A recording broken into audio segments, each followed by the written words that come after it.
June 4th, 1989. By order of the Chinese government, the Chinese army moved into Tiananmen Square in Beijing to break up an anti-government protest that was in its sixth week. Using tanks and automatic weapons, the army violently cleared the group of protesting students. The university students, numbering in the thousands, had occupied the square since mid-April. In that time, they built a giant plaster statue they had named the Goddess of Democracy. Inspired by America's Statue of Liberty, the goddess became the symbol of the students' protests. Their calls for democratic reforms in China had gone unheeded, but were certainly being heard. The old hardline communist leadership had grown tired of the students' calls for new freedoms. The leaders were not going to let the students' protests further embarrass them or the government. First, they ordered the Chinese army to encircle Tiananmen Square. Then the army's troops and tanks were sent in to end the pro-democracy demonstrations.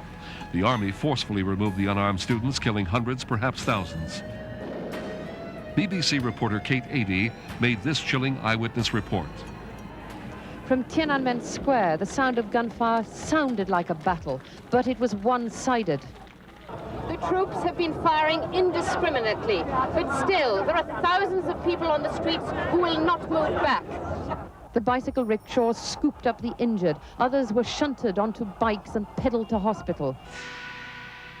The number of injured continued to climb. Ambulances were unable to get through to the square. The army turned them away. Casualties had to be carried into the hospitals by bystanders.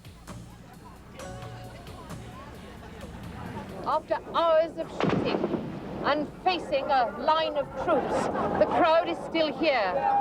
They're shouting, "Stop the killing and down with the government."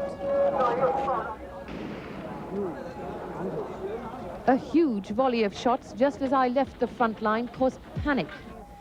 The young man in front of me fell dead. I fell over him.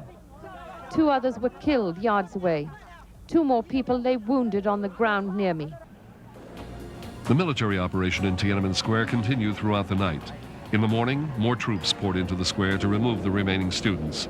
It became obvious that the openness that had swept through the Soviet Union was not going to come to China quite yet.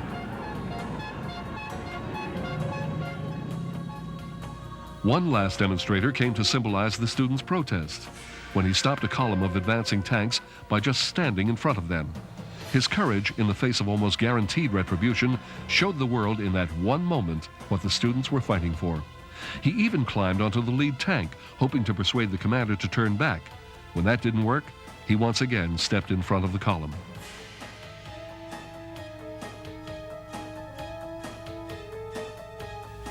The June 4th, 1989 crackdown succeeded in removing the students from Tiananmen Square, but neither the army nor the communist government could remove the growing desire for democracy from the people.